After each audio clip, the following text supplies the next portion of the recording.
আন্দোলন কৰি এই প্ৰথম মই আনন্দ উপভোগ কৰিছোঁ যে দুখীয়া দৰিদ্ৰ শ্ৰেণীৰ কাৰণে কিছু হ'লেও এখোজ হ'লেও আমি আগবাঢ়িব পাৰিছোঁ। এই গতিকে মই বহুত ভাল পাইছোঁ। আৰু মোক যিসকল সংগঠনে মানে নেতৃত্ব দিবৰ কাৰণে আহ্বান জনাইছিলে তেওঁলোকক সকলো অৰ্গেনাইজেশ্যনৰ সকলো লিডাৰসকলকো মই আন্তৰিকভাৱে ধন্যবাদ জ্ঞাপন কৰিছোঁ যে মই যোৱাকালি কিবাটো পালোঁ অৰ্ডাৰটো পালোঁ। সেই অৰ্ডাৰটো আমাৰ হস্পিটেললৈকে আহি পাইছেনে নাই সেইটো মই জানিবলৈ আহিছোঁ। সেই অৰ্ডাৰটো তেওঁলোকে এনে ছ'চিয়েল মিডিয়াত পাইছে, কিন্তু কিবাটো অহা নাই আৰু পেপাৰ আকাৰত তেওঁলোকে এতিয়ালৈকে নাই পোৱা, অফিচিয়েলি পোৱা নাই। তো ডাইৰেক্টৰৰ অফিচত আহিব পাৰে, ডাইৰেক্টৰৰ অফিচত আহিব। যি নহওক এটা অৰ্ডাৰ ওলাইছে, যিহেতু মাননীয় মুখ্যমন্ত্ৰী ডাঙৰীয়াৰ নেতৃত্বত তেওঁৰ অৰ্ডাৰত যিহেতু আমাৰ বিষয়াসকলে অৰ্ডাৰটো উলিয়াইছে, গতিকে এইটো বাস্তৱত মানে সঁচাকেই মানে আনন্দিত হ'বলগীয়া কথা হৈছে।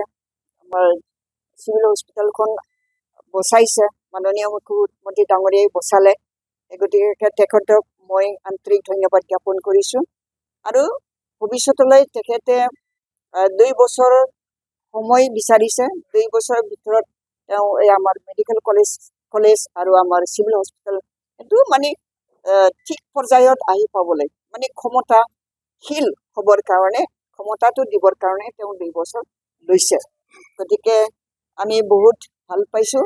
তেখেতৰ নেতৃত্বতে মানে হেল্থ ডিপাৰ্টমেণ্টটো চলি থাকক, তেখেতে হাতত লোৱাৰ পিছতহে আমি ভাল খবৰ পাইছোঁ। প্ৰাক্তন মন্ত্ৰী ডাঙৰীয়াকো মই লগ কৰিছিলোঁ, তেখেতে মোক বেয়াই পাইছিলে। মই ৰিকুৱেষ্ট কৰিছিলোঁ চিভিল হস্পিটেলটো ইয়াতে ৰাখিব লাগে। এতিয়া মই আখৰগোজ তেখেতক ধৰাৰ কাৰণে তেওঁ মোক বেয়াই পাইছিলে, কিন্তু আজি এগৰাকীয়ে মুখ্যমন্ত্ৰী হৈ পেলাই মাননীয় মুখ্যমন্ত্ৰী শ্ৰীযুত হিমন্ত বিশ্ব শৰ্মা তেখেতে মিটিং এৰেঞ্জ কৰিলে। মিটিং এৰেঞ্জ কৰাৰ পিছত বিষয়টো গম্ভীৰ হিচাপে লৈছে, গম্ভীৰ হিচাপে লৈ পেলাই গুৰুত্ব সহকাৰে লৈ পেলাই আজি তেখেতৰ নেতৃত্বত চৰকাৰীভাৱে এখন অৰ্ডাৰ উলিয়াই দিলে যে চিভিল হস্পিটেলটো যেনেকৈ আছে তেনেকৈ থাকিব। আৰু যিখিনি ডিপাৰ্টমেণ্ট কাটি লৈ গৈছিলে সেইটো তেখেতে মিটিঙতে মৌখিকভাৱে কৈছে যে 15 আগষ্টৰ আগতে সেই গতিটো ইয়াৰ মানে আকৌ ঘূৰাই দিব।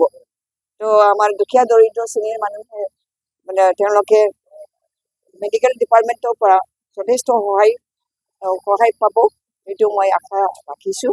আৰু ভৱিষ্যতেও যাতে এনেকুৱা ধৰণৰ সহায় পায়, এনেকুৱা ধৰণৰ সেৱা দুখীয়া দৰিদ্ৰ শ্ৰেণীৰ মানুহবিলাকে যাতে সহজতে মানে উপলব্ধ হিচাপে পায়, তাৰ কাৰণে আমাৰ ইয়াৰ ডক্টৰসকলে কাম কৰি যাব, তাকে মই আশা কৰিছোঁ। মই অনুৰোধ কৰিছোঁ যে আপোনালোকে ভালকৈ কাম কৰক, যাতে দুখীয়া দৰিদ্ৰ শ্ৰেণীৰ লোকসকলে ইয়াত পেচেণ্ট হিচাপে ভৰ্তি হোৱাৰ পিছত আপোনালোকৰ যিটো সেৱা পাব, আপোনালোকৰ সেৱা পোৱাৰ পিছত তেওঁলোকে যাতে বাহিৰত আপোনালোকৰ চৰ্চা হয়, সেইটোৰ কাৰণে আপোনালোকে মানে পবিত্ৰ এই সেৱাটো আগবঢ়াওক বুলি মই তেওঁলোকক আহ্বান জনাইছোঁ।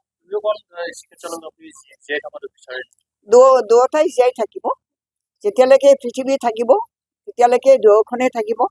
মেডিকেল কলেজটো আমাৰ একেবাৰে আমাৰ আমঠু হয়, মাননীয় হাগ্ৰামা মহিলাৰী ডাঙৰীয়াৰ সৃষ্টি হয়, আমাৰ প্ৰাক্তন মুখ্যমন্ত্ৰী তৰুণ গগৈ ছাৰৰ সৃষ্টি হয়।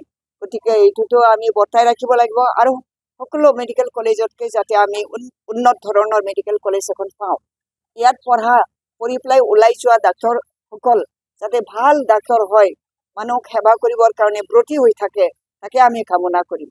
আৰু ইয়াৰ কাৰণেও মই আকৌ মেডিকেল কলেজৰ প্ৰিন্সিপালৰ লগত এবাৰ মিটিঙত বহিম, যাতে তেওঁলোকে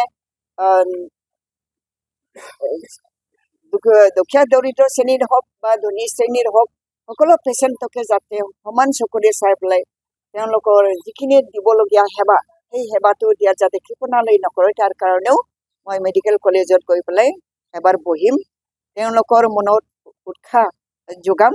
আমি যিকোনো বিনিময়ত তেওঁলোকে যাতে ভালকৈ তেওঁলোকৰ যিটো কৰ্তব্য, সেই কৰ্তব্যটো পালন কৰাত সহায় পায়, তাৰ কাৰণে আমি আগবাঢ়িম।